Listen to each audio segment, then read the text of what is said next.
പ്രായം ചെന്നിട്ടും വാപ്പ നന്നാകുന്നില്ല, രോഗം പിടിച്ചിട്ടും ഉമ്മ നന്നാകുന്നില്ല, എത്ര ഉപദേശം കൊടുത്തിട്ടും ഇന്നത്തെ മക്കൾ നന്നാകുന്നില്ല. അതിന്റെ അടിസ്ഥാനപരമായ കാരണം എന്തെന്നറിയോ? അല്ലാഹുവിന്റെ വിശുദ്ധമായ ഖുർആൻ പറയുകയാ. അല്ലാഹുവിന്റെ ഖുർആനാണോ പറയുന്നത്? പരിശുദ്ധമായ ഖുർആനിന്റെ ആയത്തുകൾ കേട്ടിട്ട് അതിനെ പരിഗണിക്കാതെ നടക്കുന്നവരുണ്ടല്ലോ, അതിനെ നിസ്സാരമായി കാണുന്നവരുണ്ടല്ലോ, അതിനെ അവഗണിക്കുന്നവരുണ്ടല്ലോ. ആ അവഗണിക്കുന്നവർക്ക് അല്ലാഹു കൊടുക്കുന്ന ശിക്ഷ എന്താ? അങ്ങനെ പരിശുദ്ധമായ ഖുർആൻ, ആ ഖുർആനിനെ അവഗണിച്ച് നടക്കുന്നവർക്ക് അല്ലാഹു കൊടുക്കുന്ന ഒന്നാമത്തെ ശിക്ഷ എന്തെന്നറിയോ? അല്ലാഹുവിന്റെ ഖുർആൻ പറയുകയാ, വഇൻ തദൂഹും മിനൽ ഹുദാ ഫലൻ യഹ്തദൂ ഇദൻ അബദാ. അല്ലാഹുവിന്റെ വിശുദ്ധമായ ഖുർആൻ അവിടെന്ന് പറയുന്നു, വമൻ അദ്ലമു മിമ്മൻ ദുക്കിറ ബിആയാതി റബ്ബി. അല്ലാഹുവിന്റെ വിശുദ്ധമായ ഖുർആൻ അവിടെന്ന് വ്യക്തമായി പറയുകയാ, കേൾക്കുക അല്ലാഹുവിന്റെ കലാം കേട്ട് പരിഗണിക്കാതെ നടക്കുന്നവനുണ്ടല്ലോ, അവൻ അല്ലാഹു കൊടുക്കുന്ന ഒന്നാമത്തെ ശിക്ഷ വൈന തദൂഹും മിനൽ ഹുദാ ഫലൻ യഹ്തദൂ ഇദൻ അബദാ. അവൻ നന്നാകില്ല ബാപ്പാ, ഒരു കാലത്തും അവൻ നന്നാകില്ല. അവന്റെ ഹൃദയത്തിനകത്തേക്ക് ഈമാനിന്റെ വെളിച്ചം പിന്നെ ഒരിക്കലും കേറൂല. അവന്റെ ഹൃദയത്തിലേക്ക് ഹിദായത്തിന്റെ വെളിച്ചം കേറൂല. നിങ്ങളൊക്കെ തലകുത്തിക്കിടന്ന് ഉപദേശിച്ചാലും അവര് നന്നാകില്ല. കാരണം അവരുടെ ഹൃദയത്തിനകത്തേക്ക് വെളിച്ചം കേറൂല, അവരുടെ ഹൃദയത്തിനകത്തേക്ക് ഈമാനിന്റെ പ്രകാശം കേറൂല. നിങ്ങളൊക്കെ എത്ര കടന്ന് പറഞ്ഞിട്ട് കാര്യമില്ല, എത്ര വാഴ് പറഞ്ഞിട്ടും കാര്യമില്ല, എത്ര ഉപദേശിച്ചിട്ടും കാര്യമില്ല. ഈ 18-കാരിയോട് മരണം പറഞ്ഞില്ലേ, മോളെ ഈമാനില്ലാതെ മരിച്ചു പോകും, നരകത്തിലാണ്, മരണമുണ്ട്, കബറുണ്ട്, പരലോകമുണ്ട്, സിറാത്തുണ്ട്, എന്തെല്ലാം പറഞ്ഞു കൊടുത്തടോ. മാതാവല്ലേ നെഞ്ചു പൊട്ടിക്കിടന്നതോ. വാപ്പയും ഉമ്മയും കിടന്ന് നിലവിളിക്കുമ്പോ ആ കണ്ണുനീര് പോലും കാണാൻ അവൾക്കും മനസ്സില്ലാതെ പോയല്ലോ. അതിന്റെ കാരണം എന്തെന്നറിയോ? അല്ലാഹു പറയുകയാ, അല്ലാഹു പറയുകയാ, നിങ്ങളൊക്കെ എത്ര പറഞ്ഞാലും അവര് കേൾക്കൂല. വൈദ് ഖാല മൂസാ ലിഖൗമിഹി യാ ഖൗമി ലിമ തുദൂനനി വഖദ് തഅലമൂന അന്നി റസൂലുള്ളാഹി ഇലൈക്കും ഫലമ്മാ സാഗൂ അസാ അല്ലാഹു ഖുലൂബഹും വല്ലാഹു ലാ യഹ്ദിൽ ഖൗമൽ ഫാസിഖീൻ. അല്ലാഹുവിന്റെ വിശുദ്ധമായ ഖുർആൻ പറയുകയാ, അവരുടെ ചെവി അല്ലാഹു അടച്ചു വെച്ചിരിക്കുകയാണ്, അവരുടെ ചെവി അല്ലാഹു അടച്ചു വെച്ചിരിക്കുകയാണ്, അവരുടെ ഹൃദയം അല്ലാഹു സീല് വെച്ചിരിക്കുകയാണ്. അവരുടെ ചെവിയും അവരുടെ ഹൃദയവും അല്ലാഹു അടച്ചു വെച്ചിട്ട് സീല് വെച്ചിരിക്കുകയാ. അല്ലാഹു വെച്ചിരിക്കുന്ന സീല് പൊട്ടിക്കാൻ ആരെ കൊണ്ടോ പറ്റുക? അല്ലാഹുവിന്റെ പരിശുദ്ധമായ ഖുർആൻ കേട്ടിട്ട് അതിനെ പരിഗണിക്കാത്തവൻ അല്ലാഹു കൊടുക്കുന്ന ഒന്നാമത്തെ ശിക്ഷ വഇൻ തദൂഹും ഇലൽ ഹുദാ ഫലൻ യഹ്തദൂ ഇദൻ അബദാ. അല്ലാഹുവിന്റെ ഖുർആൻ പറയാ, പിന്നെ എത്ര പറഞ്ഞിട്ട് കാര്യമില്ല. കാരണം അവരുടെ ചെവിയും അവരുടെ ഹൃദയവും അല്ലാഹു അടച്ച് സീല് വെച്ചു കഴിഞ്ഞു. അവരുടെ ചെവിയും അവരുടെ ഹൃദയവും അല്ലാഹു സീല് വെച്ച് കഴിഞ്ഞു. പിന്നെ എങ്ങനെ കേൾക്കാനാ?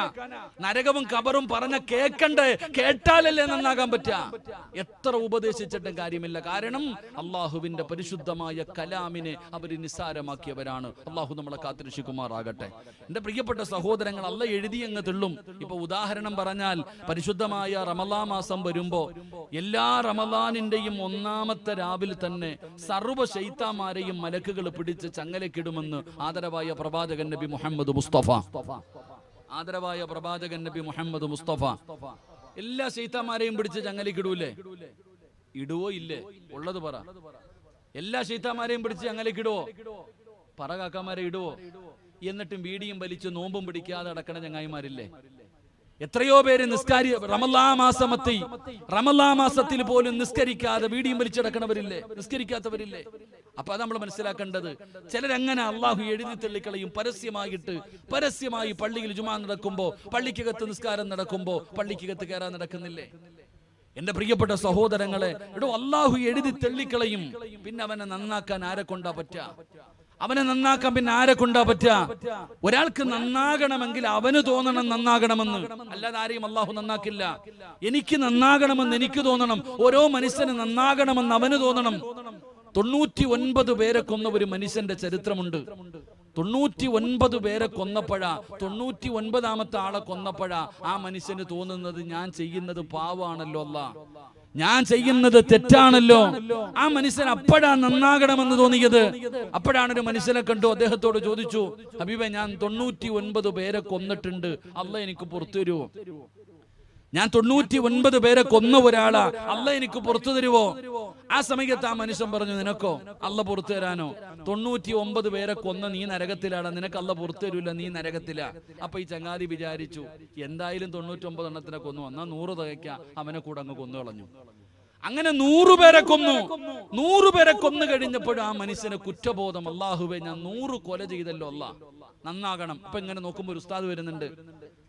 ആദ്യം കണ്ടൊരു മനുഷ്യൻ സാധാരണ ഒരാളെയാ കണ്ടത്. രണ്ടാമത് വരുന്നത് ഉസ്താദാണ്, ഇൽമു പഠിച്ച ആളാണ്, അറിവുള്ള ആളാ. അദ്ദേഹത്തോട് ചോദിച്ചു, ഹബീബേ, ഉസ്താദേ, ഞാൻ 99 100 പേരെ ഞാൻ കൊന്നിട്ടുണ്ട്, അള്ളാഹ് എനിക്ക് പുറത്തു തരുവോ? ഉസ്താദ് പറഞ്ഞ മറുപടി എന്തെന്നറിയോ? ഈ ചരിത്രത്തിൽ നിന്ന് നമ്മൾ പഠിക്കേണ്ട ഏറ്റവും വലിയ ഒരു ഗുണപാഠം, എപ്പോഴും മസല ചോദിക്കുമ്പോൾ ഉസ്താദിനോട് തന്നെ ചോദിക്കണം, കമ്മിറ്റിക്കാരോട് ചോദിച്ചിട്ട് കാര്യമില്ലാന്ന്. എപ്പോഴും നമ്മൾ ദീനിന്റെ കാര്യങ്ങൾ അറിവുള്ളവരോട് തന്നെ ചോദിക്കണം, അറിവില്ലാത്തവരോട് ചോദിക്കരുത്, താടിക്കും തഴമ്പും നോക്കിയിട്ട് ചോദിക്കരുത്. കാരണം ആദ്യം വന്ന മനുഷ്യനോട് ചോദിച്ചു, ഞാൻ 99 പേരെ കൊന്നിട്ടുണ്ട്, അള്ളാഹ് പുറത്തു തരുമോ? ആ ചങ്ങാതിയുടെ അറിവ് വെച്ച് പറഞ്ഞു, നിനക്ക് അള്ളാഹ് പുറത്തു തരൂല്ല എന്ന്. അതുകൊണ്ട് ഓൻ പോയി. എന്നാ 100ാമത് കണ്ട ഉസ്താദ് പറഞ്ഞു കൊടുത്തു, അള്ളാഹ് നിനക്ക് പുറത്തു തരും, അല്ലാഹു ഗഫൂറ, അല്ലാഹു റഹീമ, നിനക്ക് അള്ളാഹ് പുറത്തു തരും. ഉസ്താദ് ഉപദേശം കൊടുത്തു, ഈ നാട്ടിൽ ജീവിക്കരുത്, അപ്പുറത്തൊരു നല്ല നാടുണ്ട്, അങ്ങോട്ട് പൊക്കോ. ഈ ചങ്ങാതി പോയി. പോകുന്ന വഴിയിൽ മരിച്ചുപോയി. മരിച്ചുപോയ ഉടനെ നരകത്തിന്റെ മലക്കും വന്നു, സ്വർഗത്തിന്റെ മലക്കും വന്നു. നരകത്തിന്റെ മലക്കുകൾ പറഞ്ഞു, ഇവൻ ഞങ്ങൾക്കുള്ളതാ, ഇവൻ 100 പേരെ കൊന്ന കൊലപാതകയാ, ഇവൻ നരകത്തിലേക്കുള്ളവനാ. സ്വർഗത്തിന്റെ മലക്ക് പറഞ്ഞു, ഞങ്ങൾ തരൂല, ഇവൻ തൗബ ചെയ്തിട്ട് വന്നവനാ. അങ്ങനെ നരകത്തിന്റെ മലക്കും സ്വർഗത്തിന്റെ മലക്കും 100 കൊല ചെയ്ത മനുഷ്യന് വേണ്ടി തമ്മിൽ അങ്ങോട്ടും ഇങ്ങോട്ട് തർക്കമായി മധ്യസ്ഥനായിട്ട് വേളവരെ അള്ളാഹു പറഞ്ഞു വിട്ടു. നിങ്ങൾ നോക്കിക്കേ, 100 കൊല ചെയ്ത ഒരു മനുഷ്യന് വേണ്ടി സ്വർഗത്തിന്റെ മലക്കും നരകത്തിന്റെ മലക്കും തർക്കിക്കുകയാണ്. നമ്മൾ മരിച്ച നമ്മുടെ വീട്ടിലും തർക്കം നടക്കും. സ്വർഗത്തിലേക്കോ നരകത്തിലേക്കോ വിടാനല്ല, നമ്മൾ ഉണ്ടാക്കി വെച്ചിരിക്കുന്ന സ്വത്തിനു വേണ്ടി. അള്ളാഹു നമ്മളെ കാക്കുമാറാകട്ടെ. പാപ്പ മരിച്ചു കഴിഞ്ഞാൽ, ഉമ്മ മരിച്ചു കഴിഞ്ഞാൽ, ഞാൻ ചുമ്മാതെ പറഞ്ഞത്, ഈ അടുത്തൊരു വീട്ടിൽ നടന്നത്, ഉമ്മ മരണപ്പെട്ടപ്പോ 3 പെൺകുട്ടികളുണ്ട്. ഏറ്റവും ഇളയ പെൺകുട്ടി പറയാ, ഉമ്മ ജീവിച്ചിരിക്കുന്നപ്പോഴേ പറഞ്ഞിട്ടുണ്ട്, ഈ 3 പവന്റെ മാല എനിക്കുള്ളതാണ്. ഉമ്മയുടെ മയ്യത്തിരിക്കുമ്പോ വീടിനകത്ത് വഴക്കാ. എന്റെ പ്രിയപ്പെട്ടവർ, അതുകൊണ്ടാണ് ഞാൻ പറഞ്ഞത്. അപ്പൊ ഞാൻ പറഞ്ഞു വന്നത്, നന്നാകണമെന്ന് ഒരാൾക്ക് തോന്നണം. ഒരാൾക്ക് നന്നാകണമെന്ന് തോന്നിയാൽ മാത്രമേ അള്ളാഹു അവനെ നന്നാക്കുകയുള്ളൂ. അതുകൊണ്ട് എന്റെ പ്രിയപ്പെട്ട ബാപ്പാ, അള്ളാഹുവിന്റെ പരിശുദ്ധമായ ഖുർആനിന്റെ ആയത്തുകൾ കേൾക്കുമ്പോ, ഓതാൻ അറിയില്ലെങ്കിലും പഠിച്ചിട്ടില്ലെങ്കിലും ബാപ്പാ, ഇത് അള്ളാഹുവിന്റെ കലാമാ. ആ ഖുർആനിനെ ആദരിക്കണേ, ആ ഖുർആനിനെ ബഹുമാനിക്കണേ. ആ ഖുർആനിലൂടെ അള്ളാഹു പറയുന്ന കാര്യങ്ങൾ നിന്റെ ജീവിതത്തിൽ കൊണ്ടുവരാൻ നീ തയ്യാറാകണോ? ഇല്ലെങ്കിൽ അള്ളാഹു നിന്നെ എഴുതി തള്ളുകയാണ്. പടച്ചവനെ, നിന്റെ ദുനിയാവും നിന്റെ ആഖിറവും നഷ്ടപ്പെട്ടു പോവുകയാണ്. പിന്നെ നിന്നെ നന്നാക്കാൻ, നിന്നെ രക്ഷപ്പെടുത്താൻ ഒരാളെ കൊണ്ടും കഴിയില്ല എന്ന് പരിശുദ്ധമായ ഖുർആൻ ഇവിടെന്ന് പറയുമ്പോ, രണ്ടാമത്തെ ശിക്ഷ എന്തെന്നറിയോ? വിശദീകരിക്കുന്നില്ല. അള്ളാഹു പറയുകയാ, വമൻ അളിമു മിമ്മൻ ദുക്കിറ ബിആയാതി റബ്ബി സുമ്മ അഅറദ അൻഹാ. രണ്ടാമത്തെ ശിക്ഷ എന്തെന്നറിയോ? അല്ലാഹുവിന്റെ പരിശുദ്ധമായ ഖുർആനിന്റെ ആയത്തുകൾ ഓതിയിട്ടു ഉസ്താദന്മാര് പറയും, മക്കളെ നിസ്കരിക്കണേ, അല്ലാഹനെ മറന്ന് നടക്കരുത്, ധിക്കാരികളെ പോലെ നടക്കരുത്, നിങ്ങൾ കള്ള് കുടിക്കരുത്, വ്യഭിചരിക്കരുത്, നിങ്ങൾ അല്ലാഹുവിനെ ഭയന്നുകൊണ്ട് ജീവിക്കണം. എന്റെ ചെറുപ്പക്കാരോട് ഉസ്താദന്മാര് ഖുർആനിന്റെ ആയത്തുകൾ ഓതിയിട്ട് പറയുമല്ലോ, പെങ്ങളെ ഉസ്താദന്മാര് പെൺകുട്ടികളോട് പറയുന്ന, നിങ്ങൾ തലമറക്കണേ, നിങ്ങൾ ഔറത്ത് മറക്കടോ, പെങ്ങളെ നിങ്ങൾ അല്ലാഹുവിനെ മറന്ന് ജീവിക്കരുത്. നരകത്തിലധികമോ പെണ്ണുങ്ങളാ, നരകത്തിന്റെ തീ വളരെ കഠിനമാടു. നിന്റെ വീട്ടിൽ കാണുന്ന തീയുണ്ടല്ലോ, അത് നരകത്തിലെ തീയുടെ 70% മാത്രമേ ഉള്ളൂ എന്ന് പറഞ്ഞുകൊണ്ട് ഇന്നത്തെ യുവതലമുറയോട് ഉസ്താദന്മാര് പ്രസംഗം നടത്തുമ്പോ ചെറുപ്പക്കാര് ചോദിക്കുന്ന, ഉസ്താദ് ഇതൊക്കെ പ്രായമുള്ളവരോട് ചെന്ന് പറ, ഇതൊക്കെ പ്രായമുള്ളവരോട് ചെന്നിട്ട് നരകത്തെ കുറിച്ചൊക്കെ പറഞ്ഞു കൊടുക്കൂ. ഞങ്ങളോടൊന്നും പറഞ്ഞിട്ട് കാര്യമില്ല, ഞങ്ങളൊക്കെ വിദ്യാഭ്യാസമുള്ളവരാ, സ്വപ്നലോകത്ത് ജീവിക്കാനുള്ളവരല്ല. പടച്ചവനെ പരിഹസിക്കുകയാണ്, കളിയാക്കുകയാണ്. ചെറുപ്പക്കാരികളായ പെൺകുട്ടികളോട് പറയുന്ന, നരകത്തിലതും അധികവും പെണ്ണുങ്ങളാണ്. ആ സമയത്ത് പെൺകുട്ടികൾ പറയുന്നത്, ഉസ്താദേ എല്ലാവരും സ്വർഗത്തിൽ പോയാ നരകത്തിലും പോകാൻ ആള് വേണമല്ലോ, ഞങ്ങളെ നരകത്തിൽ പൊക്കള. എവിടെയാ ഉസ്താദേ നരകം ഇരിക്കുന്നത്? നിങ്ങൾ പറയുന്ന ഈ കാണുന്ന വലിയ നരകമുണ്ടല്ലോ, ഈ നരകം ഇരിക്കുന്നത് എവിടെയാ? ആകാശത്തിലാണോ, ഭൂമിയുടെ അടിയിലാണോ, അതോ കടലിനടിയിലാണോ, എവിടെയാണെന്ന് ചോദിച്ചു പരിഹസിക്കുകയാ. എന്റെ പ്രിയപ്പെട്ട മുസ്ലിമേ,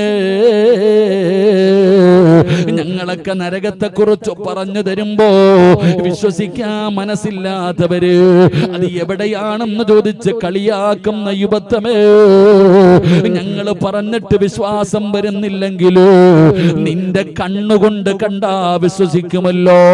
എന്റെ ചെറുപ്പക്കാരോട് പറയുകയാ, മക്കളെ സ്വന്തം കണ്ണുകൊണ്ട് കണ്ടാ വിശ്വസിക്കുമല്ലോ, എങ്കിലും നിങ്ങളുടെ കണ്ണുകൊണ്ട് കാണുമടോ.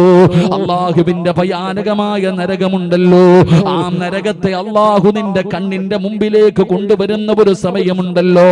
എപ്പോഴാണ് കൊണ്ടുവരുന്നതെന്നറിയോ?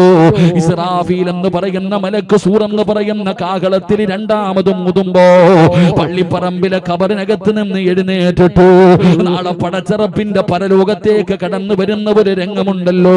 പട്ടിയുടെയും പന്നിയുടെയും കഴുതയുടെയും പേപ്പട്ടിയുടെയും നടന്നു വരുന്നവർ, ഇടഞ്ഞു വരുന്നവർ, മുഖത്ത് മാംസമില്ലാത്തവർ, കുഷ്ഠരോഗികളെ പോലെ വരുന്നവർ, മുഖമലയോളം വലിപ്പമുള്ള വയറ് വലിച്ചുകൊണ്ട് വരുന്നവർ, മുഖത്ത് മാംസമില്ലാത്തവർ, ഇതുപോലെ നാളെ ഖബറിനകത്ത് നിന്ന് എഴുന്നേറ്റിട്ട് ഉടുതുണിയില്ലാതെ ആണുങ്ങളും പെണ്ണുങ്ങളുമല്ല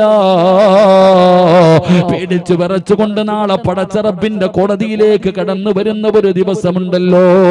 ചെറുപ്പക്കാരാ, 9:30 ആയല്ലോ, ശരീരത്തുകൂടെ വിയർപ്പ് തുള്ളി ഒഴുകുകയാണ്, വല്ലാതെ പ്രയാസപ്പെടുന്നുണ്ടല്ലോ. ശരീരം വിയർക്കുമ്പോ സൂര്യൻ അസ്തമിച്ചിട്ട് പോലും ചൂട് താങ്ങാൻ പറ്റുന്നില്ല. 15 ലക്ഷം കിലോമീറ്റർ മുകളിൽ നിന്നിരുന്ന സൂര്യന് അത് അസ്തമിച്ചിട്ടും ചൂട് താങ്ങാൻ പറ്റുന്നില്ല. ശരീരത്തിലൂടെ വിയർപ്പ് തുള്ളികൾ ഒഴുകുമ്പോ പ്രയാസപ്പെടുന്ന മുസ്ലിമേ,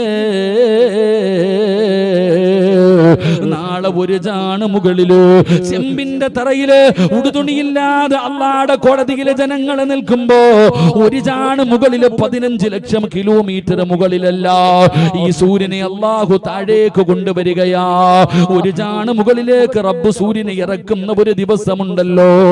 സുബ്ഹാനല്ലാഹ്, ചൂടൊക്കെ അന്നാണ് ചെറുപ്പക്കാരാ. ചൂടുള്ള നാളുണ്ട്, കിയാമം നാളാ. ചുരുക്കി പറഞ്ഞാൽ എന്തു ഹാലാ ചൂളാ. വൻദോഷ വണ്ടിയോ മായി വരുന്നേ കാളാ. ക്ഷീണത്തിനാലൊലിക്കുന്നതാണേ ഈള. സുഹൃത്തുക്കളെ തിളയ്ക്കുന്നതാണേ മൂള. അമലൊന്നുമില്ല തങ്ങു ചെന്ന കോള. മോനെ ഇഷ്ടിക ഉണ്ടാക്കുന്നത് എങ്ങനെയാണെന്ന് കണ്ടിട്ടുണ്ടോ? ആ ചെളിമണ്ണിനകത്ത് നിന്നുണ്ടാക്കുന്ന ഇഷ്ടിക എങ്ങനെയാണ് ചുമന്ന നിറമാകുന്നതെന്ന് നിനക്കറിയോ? മോനെ പച്ചവിറകിട്ട് കത്തിക്കുന്ന ചൂള കണ്ടിട്ടുണ്ടോ? അതിന്റെ അടുക്കൽ പോയിട്ടുണ്ടോ? അതൊന്നുമൊന്നുമല്ല ചെറുപ്പക്കാരാ, അതൊക്കെ നിസാരമാണോ?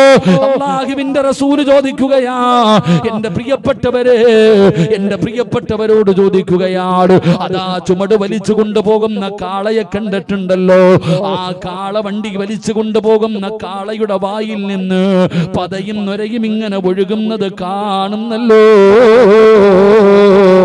ഇതുപോലെ നാളെ അല്ലാഹുവിന്റെ കോടതിയിൽ വെച്ച് കാണാ മനുഷ്യന്മാരുടെ വായിലൂടെ പതയും നൊരയും ഇങ്ങനെ ഒഴുകുകയാ. പ്രസംഗം കേൾക്കുന്ന പെങ്ങളെ, ഫർദയ്ക്കകത്തുകൂടെ രഹിതാ നിന്റെ വിയർപ്പ് തുള്ളി ഇങ്ങനെ ഒഴുകുമ്പോ പ്രയാസപ്പെടുന്ന ഉമ്മ, നിന്റെ വീട്ടിൽ അടുക്കളയിൽ ചോറ് വെക്കുമല്ലോ, കലത്തിനകത്ത് കിടന്ന് ചോറ് തിളയ്ക്കുന്നത് കാണുന്നവളല്ലേ പെങ്ങള്? എങ്കിൽ നാളെ അല്ലാഹുവിന്റെ കോടതിയില് നിന്റെ തലയോട്ടിക്കകത്ത് കിടക്കുന്ന തലച്ചോറ്, തലയോട്ടിക്കകത്ത് കിടക്കുന്ന തലച്ചോറിങ്ങനെ തിളച്ചിട്ട് മുഖത്തുകൂടെ ഒഴുകുന്ന ഒരു ദിവസം വരാറുണ്ട്.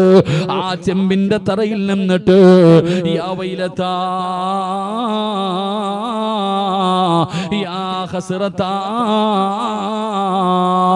എന്റെ നാശമേ, എന്റെ നാശമേ എന്ന് പറഞ്ഞുകൊണ്ട് നിലവിളിക്കുന്ന ദിവസമുണ്ടല്ലോ. നരകത്തിന്റെ കാവൽക്കാരനായ മാലിക് എന്ന് പറയുന്ന മലക്കിന്റെ ചാരത്തേക്ക് അതാ മഹാനായ മുഖറബുൽ അംലാഖ് മലക്ക് ജിബ്രീൽ അലൈഹിസ്സലാം കടന്നു ചെല്ലുകയാ. മാലിക്കേ, നരകത്തെ കൊണ്ടുവാ മാലിക്കേ, അല്ലാഹുവിന്റെ കോടതിയിലേക്ക് നരകത്തെ കൊണ്ടുവരാ പറഞ്ഞിരിക്കുകയാണ്.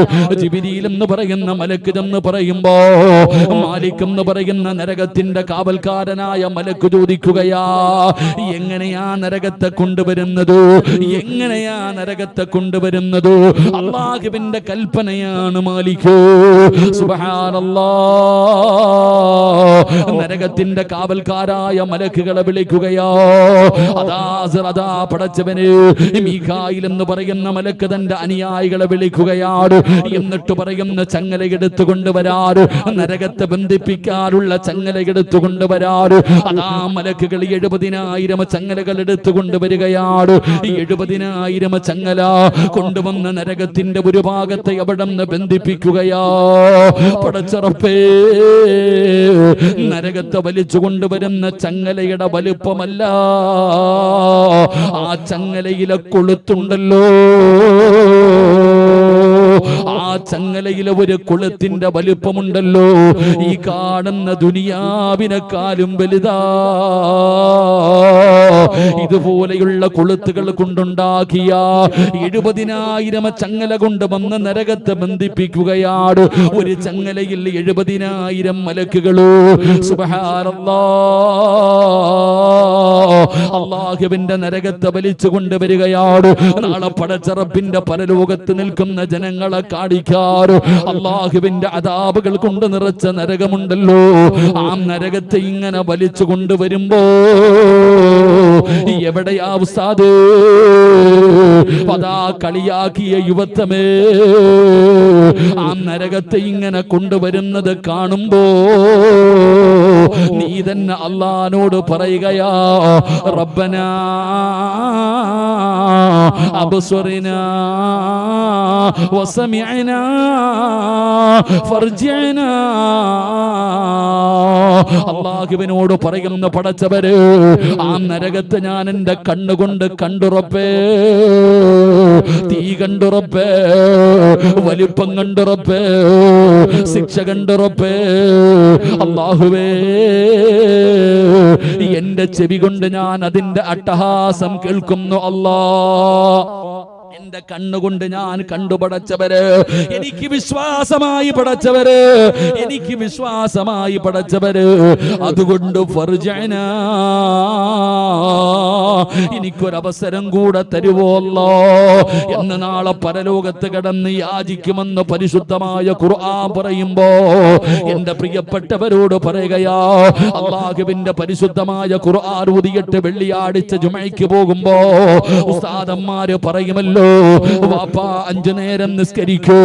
അല്ലാഹുവിന്റെ പള്ളിയുടെ മിനാരത്തിൽ നിന്ന് ബാങ്ക് വിളിക്കുന്ന ഒരു ദിവസം 5 നേരം ഹയ്യ അലൽ സ്വലാ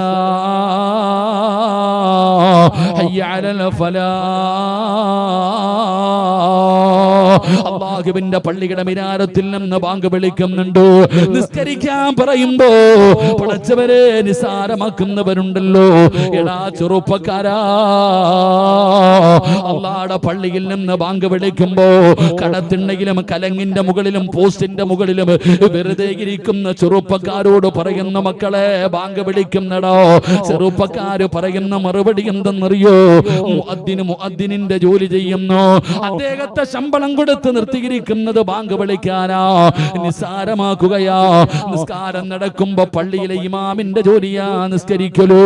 പടച്ചവനെ, ചെറുപ്പക്കാർ നിസ്കരിക്കാൻ മടിയാട്, നിസ്കരിക്കാൻ പറയുമ്പോ വല്ലാത്ത മടിയാ.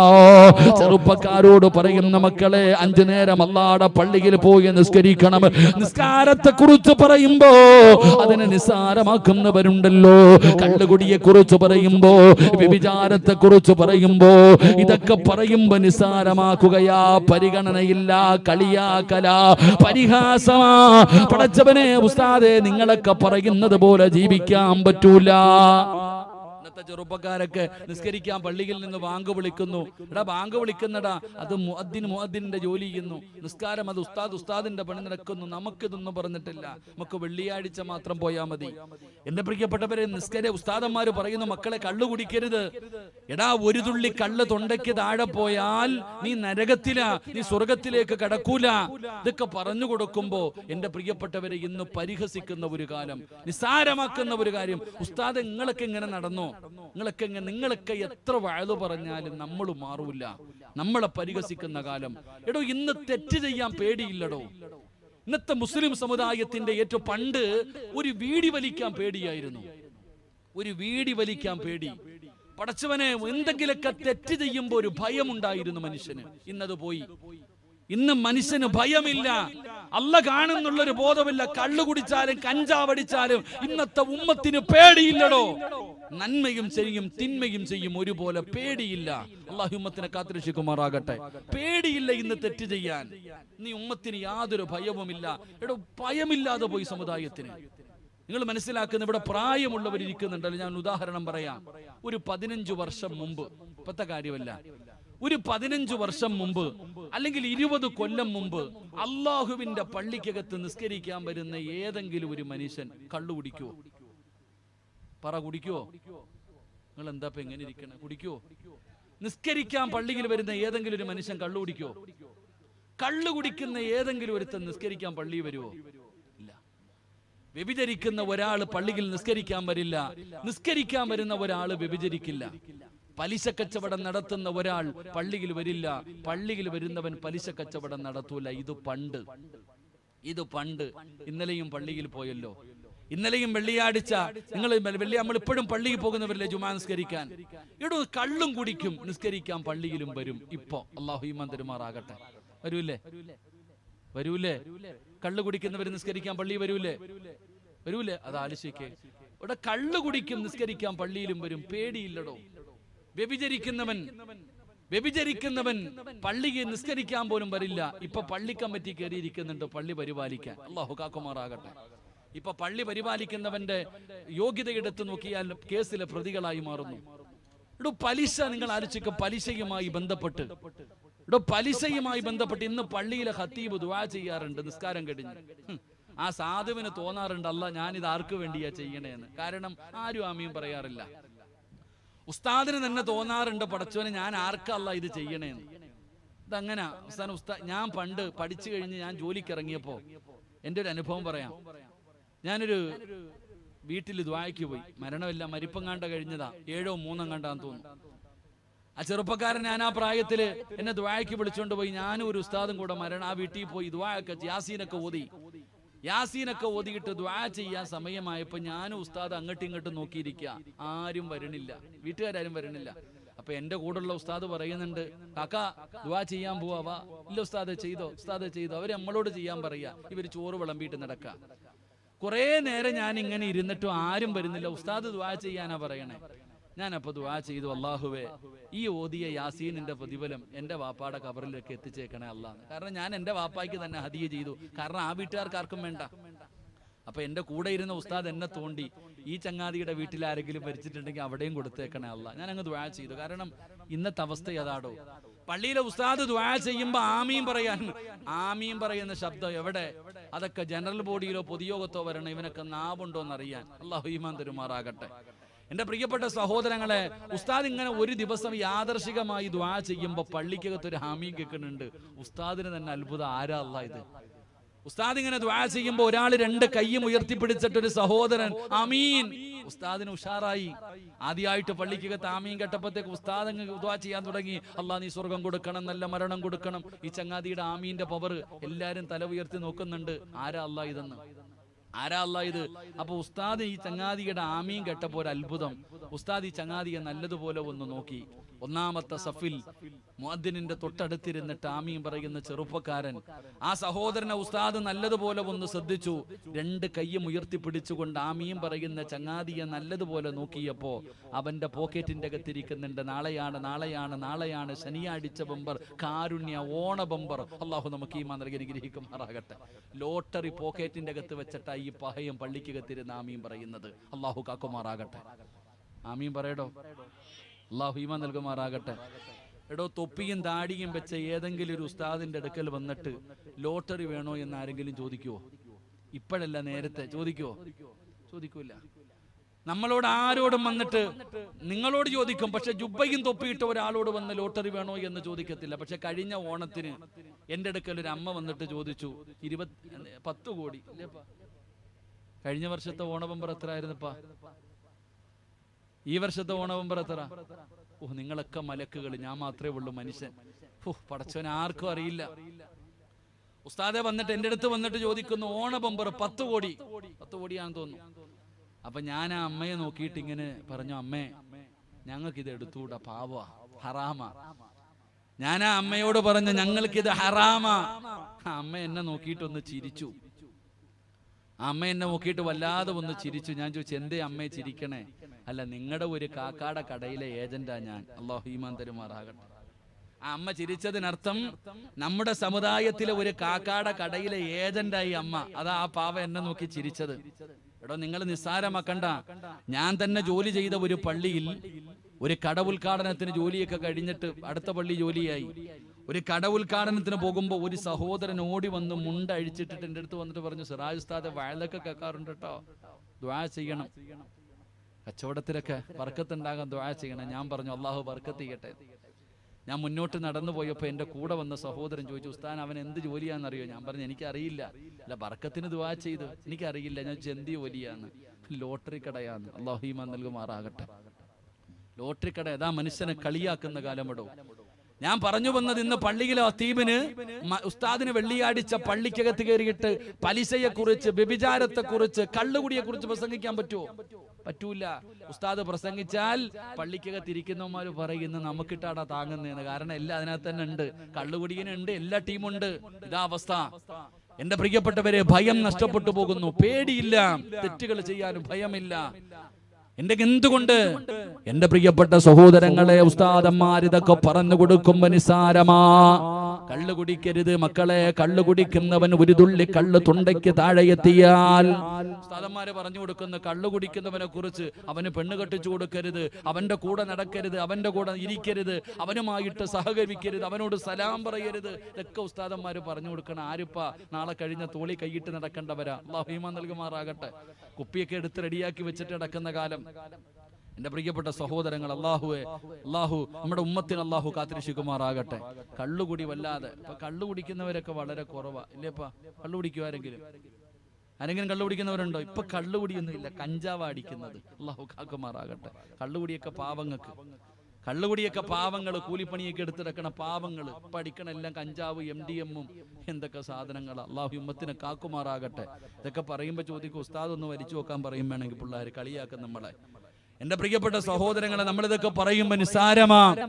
പെൺകുട്ടികളോട് പറയാ, മക്കളെ നിങ്ങള് വ്യഭിചരിക്കരുത്, വലാ തഖറബു സിനാ ഇന്നഹു കാന ഫാഹിഷ. അള്ളാന്റെ പരിശുദ്ധമായ ഖുർആൻ പറയുന്ന വ്യഭിചാരത്തിലേക്ക് അടുക്കുന്നത് പോലും ചെയ്യരുത്. ആൺപിള്ളാരുടെ കൂടെ നടക്കരുത്, പിടിക്കരുത്, തുടരുത്. പിന്നെ ഉസ്താദിന് കിട്ടാത്തോണ്ടാ ഉസ്താദ് പറയണേ. ഓണമൊക്കെ അപ്പൊ കാണണം. പടച്ചോനെ, മൊബൈലൊക്കെ എടുത്ത് നോക്കിക്കഴിഞ്ഞാൽ ഏതൊക്കെ മനോഹരമായ രീതിയിലുള്ള വീഡിയോകളാ ഫർദയും ഹിജാബും ഇട്ട നമ്മുടെ ഉമ്മത്ത്. അള്ളാഹു കാത്തുരക്ഷിക്കുമാറാകട്ടെ. അള്ളാഹ് കാത്തുരക്ഷിക്കുമാറാകട്ടെ. ആമീൻ പറയടോ. പത്ര ഇന്നും മൊബൈലിൽ എടുത്തു നോക്കുമ്പോ എന്തെല്ലാം മനോഹരമായ വീഡിയോകൾ. സുബ്ഹാനല്ലാഹ്. നമ്മുടെ മക്കളൊക്കെ നല്ല പുരോഗതിയാ, ഒന്നും പറയാൻ പറ്റത്തില്ല. പറഞ്ഞു പോയാ അള്ളാഹുവെ, പ്രത്യേകിച്ച് പെണ്ണുങ്ങളെ കുറിച്ച് എന്തെങ്കിലും പറയാൻ എനിക്ക് പേടിയാ. അള്ളാഹു കാക്കുമാറാകട്ടെ. ഞാൻ 8 കൊല്ലം മുമ്പ്, റിയാസ് മൗലവിയൊക്കെ കേൾക്കണം കേട്ടാ, 8 കൊല്ലം മുമ്പ് പെണ്ണുങ്ങളെ തല്ലാൻ പറ്റുന്ന 5 അവസരമുണ്ടെന്ന് പ്രസംഗിച്ചു ഞാൻ. ഇപ്പൊ എനിക്ക് 29 കേസുണ്ട്. അള്ളാഹു കാക്കുമാറാകട്ടെ. എത്ര എണ്ണുണ്ട്? 29 കേസിലെ പ്രതിയാ ഞാൻ. കൊലപാതകം ചെയ്തിട്ടല്ല, പെണ്ണുങ്ങളെ തല്ലാൻ പറ്റുന്ന അവസരം പറഞ്ഞതിന്റെ പേരിൽ. ഉസ്താദന്മാരൊക്കെ പ്രസംഗിക്കുമ്പോ ഇരിക്കൊന്നും വേണ്ട. ഈ യൂട്യൂബിലൊക്കെ ഇഷ്ടം പോലെ വഴുത കിടക്കുന്നുണ്ട്. ക്ലിപ്പ് എവിടെ നിന്നാണ്? അതാ ഈ ലൈവ് ഇടുമ്പോഴേ പേടിയാ. അള്ളാഹു കാക്കുമാറാകട്ടെ. ആമീൻ പറയടോ. പെണ്ണുമ്പിള്ളെ അടിക്കുകയൊക്കെ ഇല്ല കേട്ടാ. ഭാര്യ ഒന്നും അടിക്കോ പിടിക്കോ ഒന്നും ചെയ്യരുത്. എല്ലാം കേസുകൾ എതിരായി വരുന്ന കാലം. ഞാൻ പറഞ്ഞു വന്നത്, എന്തെങ്കിലും പറയുമ്പോ നമ്മളെ പരിഹസിക്കുകയാ, വളരെ നിസ്സാരമായി കാണുകയാണ്, കളിയാക്കുകയാണ്.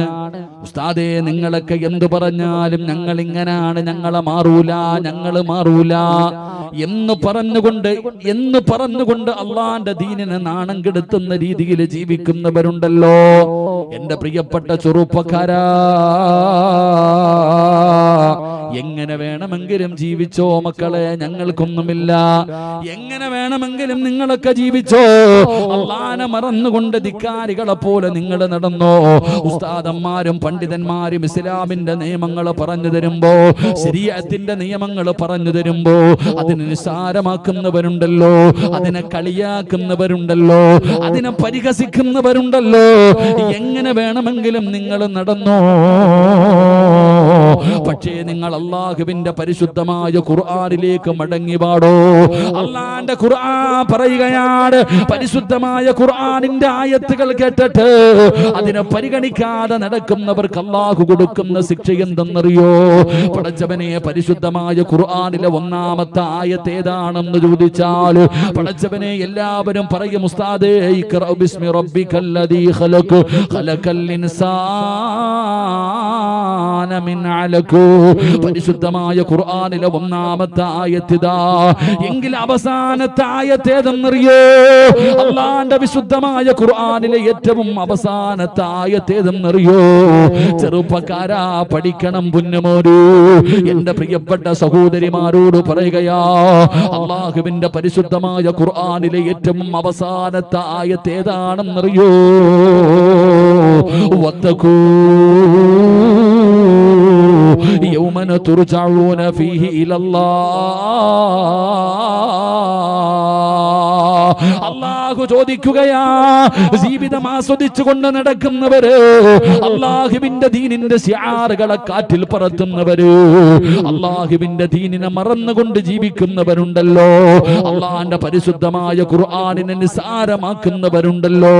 അല്ലാഹു പറയുകയാണ്, നീയൊക്കെ എവിടെ പോകാനാ? വത്തഖൂ യൗമന തുർജഊന ഫീഹി ഇലല്ലാഹ്. പരിശുദ്ധമായ ഖുർആൻ പറയുകയാ, നീയൊക്കെ എവിടെ പോകാനാ? നമ്മൾ സാധാരണ പറയുമല്ലോ, ഓം തോടിയാൽ എവിടെ വരെ ഓടുമെന്ന്. ചെറുപ്പക്കാരാ, നീ എവിടെ പോകാനാടാ? അല്ലാഹു പറയുകയാ, നീയൊക്കെ എവിടെ പോയാലും അവസാനം എന്റെ മുമ്പിൽ തന്നെ നീ തിരിച്ചു വരുമല്ലോ. നിന്നെ ഞാൻ എന്റെ മുമ്പിലേക്ക് തന്നെ തിരിച്ചു കൊണ്ടുവരുമല്ലോ. അല്ലാഹുവിന്റെ മുമ്പിലേക്ക് നമ്മളെ പടച്ച റബ്ബ് മടക്കി കൊണ്ടുപോകുമല്ലോ. അല്ലാഹു പറയുകയാ, ഞാൻ ആരാണെന്ന് നിനക്ക് കാണിച്ചു തരാ. എന്റെ പരിശുദ്ധമായ കലാമിനെ പരിഗണിക്കാതെ നടന്നവനു, അതിനെ അവഗണിച്ച മനുഷ്യ, അല്ലാഹു പറയുകയാ, നിനക്ക് വേണ്ടി ഞാൻ ഒരുക്കി വെച്ചിരിക്കുന്നത് എന്താണെന്ന് ഞാൻ കാണിച്ചു തരാ. ഇന്നാ മിനൽ മുജ്രിമീന മുൻതഖിമോ, ഭയാനകമായ ശിക്ഷ, ഭയാനകമായ ശിക്ഷ അല്ലാഹു ഒരുക്കി വെച്ചിട്ടുണ്ടെന്ന് പരിശുദ്ധമായ ഖുർആനിലൂടെ അല്ലാഹു പറയുമ്പോ, എന്റെ പ്രിയപ്പെട്ട സഹോദരാ, അല്ലാഹുവിനെ മറന്നുകൊണ്ട് ധിക്കാരികളെ പോലെ ഈ സമുദായത്തിന് നാണക്കേടുണ്ടാക്കുന്ന രീതിയിൽ പരിശുദ്ധമായ ദീനിന്റെ നിയമങ്ങൾ കാറ്റിൽ പറത്തിയിട്ട് ഈ ജീവിതം ആസ്വദിക്കുന്ന യുവത്വമേ, ഈ ഉസ്താദന്മാരെ പരിഹസിക്കുന്ന യുവത്വമേ, അല്ലാഹു പറയുകയാ, നിനക്കൊക്കെ വേണ്ടി ഞാൻ ഒരുക്കി വെച്ചിട്ടുണ്ട്, നിനക്കൊക്കെ വേണ്ടി ഞാൻ ഒരുക്കി വെച്ചിട്ടുണ്ട്. ഭയാനകമായ ശിക്ഷ അല്ലാഹു ഒരുക്കി വെച്ചിരിക്കുകയാ. അതുകൊണ്ട് പ്രിയപ്പെട്ടവരോട് പറയുകയാ, അല്ലാഹനെ മറന്നു പോകരുത്, അഹങ്കാരികളാകരുത്. പടച്ചറപ്പിന്റെ ദീനിന്റെ മഹത്വം നമ്മൾ മനസ്സിലാക്കണം. അല്ലാതെ നമ്മളൊക്കെ ഇതിനെ അവഗണിച്ചുകൊണ്ട് നിസാരമാക്കിയിട്ട് അല്ലാഹനെ മറന്നു നടക്കുമ്പോ അല്ലാഹു ഒരുക്കി വെച്ചിരിക്കുന്ന ഭയാനകമായ ശിക്ഷയെ കുറിച്ച് അല്ലാഹുവിന്റെ വിശുദ്ധമായ ഖുർആനിനെ പരിചയപ്പെടുത്തുകയാ. അതുകൊണ്ട് അല്ലാഹുവിന്റെ ഖുർആനിനെ പരിഗണിക്കാത്തവർക്ക് അല്ലാഹു കൊടുക്കുന്ന രണ്ടാമത്തെ ശിക്ഷ, അല്ലാഹു ഭയാനകമായ ശിക്ഷ അവർക്ക് ഒരുക്കി വെച്ചിട്ടുണ്ടെന്ന് വിശുദ്ധ ഖുർആൻ. മൂന്നാമത്തെ ശിക്ഷ എന്തെന്നറിയോ? അല്ലാഹുവിന്റെ പരിശുദ്ധമായ കലാമിനെ പരിഗണിക്കാത്തവർക്ക്, അതിനെ നിസ്സാരമായി കാണുന്നവർ, പരിശുദ്ധമായ ഖുർആനിനെ അവഗണിക്കുന്നവർ, അവർക്ക് അല്ലാഹു ഒരുക്കി വെച്ചിരിക്കുന്ന മൂന്നാമത്തെ ശിക്ഷ എന്തെന്നറിയോ? അല്ലാഹു പറയുകയാ, അല്ലാഹു പറയുകയാ, വമൻ അറള അൻ ദിക്രി ഫഇന്ന ലഹു മഈശതൻ ലൻഖാ വനഹ്സുറുഹു യൗമൽ ഖിയാമത്തി അഅമാ ഖാല റബ്ബി ലിമ ഹസർതനി അഅമാ وقد كنت بصيرا قال كذلك أتتك آياتنا فنسيتها فكذلك اليوم تنسى. അല്ലാഹുവിന്റെ പരിശുദ്ധമായ ഖുർആൻ പറയുകയാ, അല്ലാഹുവിന്റെ വിശുദ്ധമായ ഖുർആനിന്റെ ആയത്തുകൾ നിന്റെ മുമ്പിൽ ഓതപ്പെട്ടിട്ട് ആ ആയത്ത് ഓതുന്നത് കേട്ടിട്ട് അതിനെ പരിഗണിക്കാതെ നടക്കുന്ന മനുഷ്യൻ അല്ലാഹു കൊടുക്കുന്ന മൂന്നാമത്തെ ശിക്ഷ, വമൻ അറള അൻ ദിക്രി ഫഇന്ന ലഹു മഈശതൻ ലൻഖാ. അല്ലാഹു കൊടുക്കുന്ന മൂന്നാമത്തെ ശിക്ഷ എന്തെന്നറിയോ?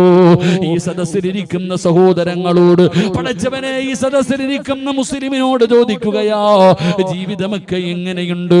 എല്ലാവരും പറയുന്ന മറുപടി, ഉസ്താദേ വല്ലാത്ത പ്രയാസമാ, കച്ചവടമുണ്ടായിരുന്ന കടയായിരുന്നു, എല്ലാം തകർന്നു പോയി, ഒരുപാട് നഷ്ടമായി, ഒരുപാട് നഷ്ടമായി, ജീവിതം വല്ലാത്ത പ്രയാസമാണ്, സാമ്പത്തികമായി വല്ലാത്ത ഞെരുക്കമാണ്, സമാധാനമില്ല ഉസ്താദേ, സന്തോഷം നഷ്ടപ്പെട്ടു പോയി ഉസ്താദേ.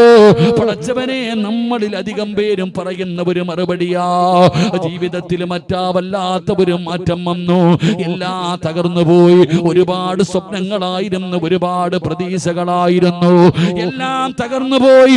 എന്തേ സംഭവിച്ചതെന്നറിയില്ല.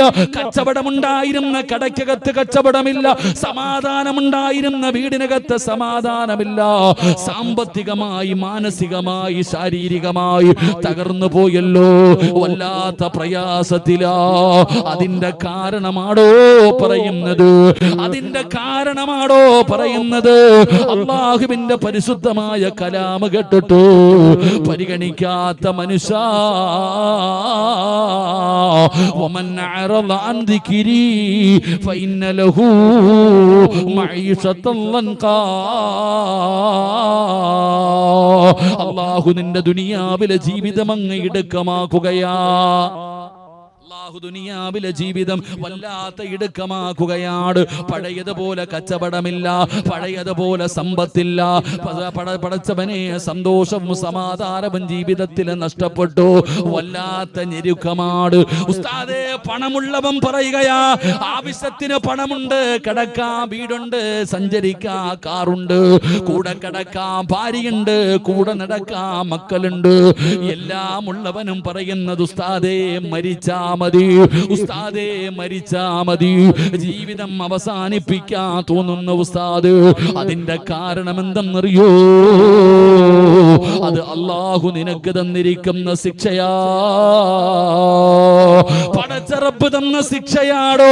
നീ അല്ലാഹുവിന്റെ കലാമിനെ കളിയാക്കിയപ്പോ, അല്ലാഹുവിന്റെ ഖുർആനിനെ അവഗണിച്ചപ്പോ, പരിശുദ്ധമായ ഖുർആനിന്റെ ആയത്തുകളെ നിങ്ങളൊക്കെ നിസാരമാക്കിയപ്പോ, അല്ലാഹുവിന്റെ കലാമല്ലേ, പടച്ച റബ്ബിന്റെ കലാമല്ലേ, അതിനെ പരിഗണിക്കാതെ വന്നപ്പോ അല്ലാഹു തന്ന ശിക്ഷയാ.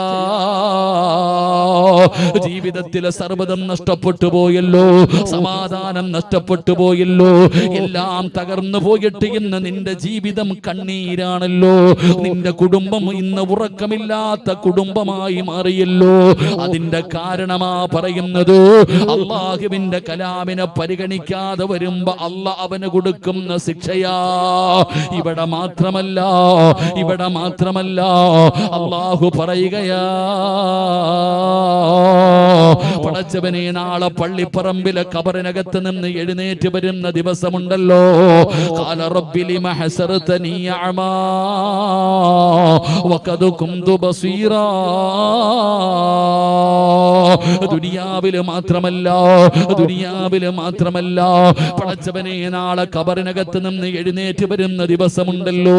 നിന്റെ കണ്ണ് കാണുന്നില്ല, നിന്റെ ചെവി കേൾക്കുന്നില്ല, അന്ധനെ പോലെ തപ്പിത്തടഞ്ഞുകൊണ്ട് ഖബറിനകത്ത് നിന്ന് എഴുന്നേറ്റ് വരുമ്പോ നീ അല്ലാഹുവോട് ചോദിക്കുന്നു, അല്ലാ, ദുനിയാവിൽ എനിക്ക് കണ്ണ് കാണുമായിരുന്നല്ലോ റബ്ബേ, ചെവി കേൾക്കുമായിരുന്നല്ലോ റബ്ബേ, ഇന്നെന്തു പറ്റി പടച്ചവര്? കണ്ണ് കാണുന്നില്ല, ചെവി കേൾക്കുന്നില്ല.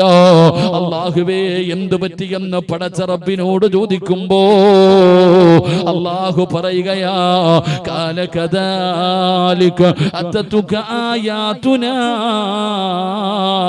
ഫനസീതഹാ വകദാലികൽ യൗമ തുൻസാ. അല്ലാഹുവിന്റെ പരിശുദ്ധമായ ഖുർആനിന്റെ ആയത്തുകൾ ഓതിയിട്ട് ഉസ്താദന്മാര് പറഞ്ഞതെന്നല്ലോ, മക്കളെ നീ പാവപ്പെട്ടവരെ സഹായിക്കൂ, യതീമീങ്ങളെ സഹായിക്കൂ.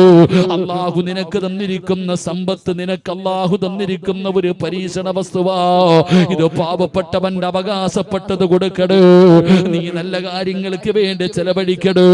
അല്ലാഹുവിന്റെ പരിശുദ്ധമായ പള്ളികൾക്ക് കൊടുക്കട്, രോഗികൾക്ക് കൊടുക്കട്, ഖുർആൻ പഠിക്കുന്ന മക്കൾക്ക് കൊടുക്കട്. നിങ്ങൾ ഒരുപാട് സദഖ ചെയ്യട്. ഇതാണ് പ്രതിഫലമെന്ന് പരിശുദ്ധമായ ഖുർആൻ നിങ്ങൾക്ക് പറഞ്ഞു തരുമ്പോൾ, ക്യാൻസർ പിടിച്ചവന്, മാരകമായ രോഗം പിടിച്ചവന് നിന്റെ കണ്ണിന്റെ മുമ്പിൽ വന്ന് കൈനീട്ടിയിട്ട് കൊടുത്തില്ലല്ലോ, പരിഗണിച്ചില്ലല്ലോ, അവഗണിച്ചില്ലേ, നിസാരമാക്കിയില്ലേ? അല്ലാഹുവിന്റെ പരിശുദ്ധമായ ഖുർആൻ പഠിച്ച 15 മക്കള് നിങ്ങളുടെ കണ്ണിന്റെ മുമ്പിലിരുന്ന് ഹാഫിളീങ്ങളായിട്ട് ഇന്ന് സനദ് വാങ്ങിയിട്ട് നിരന്നിരിക്കുന്നല്ലോ. ഒരുപാട് മക്കള് പഠിക്കുന്ന സ്ഥാപനമാണല്ലോ.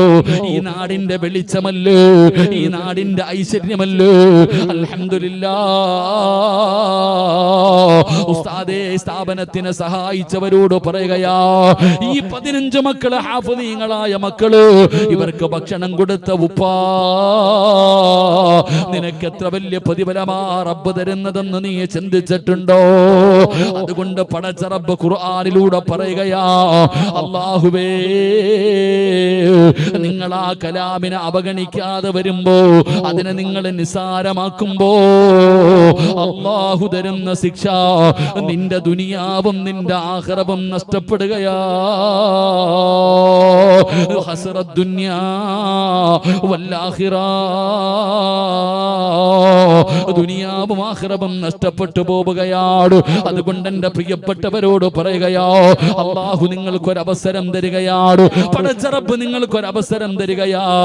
അൽഹംദുലില്ലാഹ്, ഈ 15 മക്കള് പടച്ചറപ്പേ നിങ്ങൾ കൊടുത്ത ഭക്ഷണം കഴിച്ചവരാ. നിങ്ങളുടെ പലരുടെയും സഹായത്തിലൂടെയാണ് അൽഹംദുലില്ലാഹ് ഈ സ്ഥാപനം ഇവിടെ നടന്നു പോകുന്നത്. ഇതാടോ അല്ലാഹു നിങ്ങൾക്ക് തന്നിരിക്കുന്ന ഏറ്റവും വലിയ ഒരു ഭാഗ്യമാ. അൽഹംദുലില്ലാഹ്. അല്ലാഹുവേ, ഈ സ്ഥാപനത്തെ ആരൊക്കെ സഹായിച്ചവരുണ്ടോ അവരുടെ ദുനിയാവ് ആഖിറവും നീ രക്ഷപ്പെടുത്തണേ അല്ലാ. അവർക്ക് നീ ബറക്കത്ത് ചെയ്യണേ അല്ലാ. അതുകൊണ്ട് എന്റെ പ്രിയപ്പെട്ടവരോട് പറയുകയാ, ഈ മക്കളെ നിങ്ങൾ ഏറ്റെടുക്കണേ. ഈ പരിശുദ്ധമായ ഖുർആൻ പഠിച്ച മക്കള്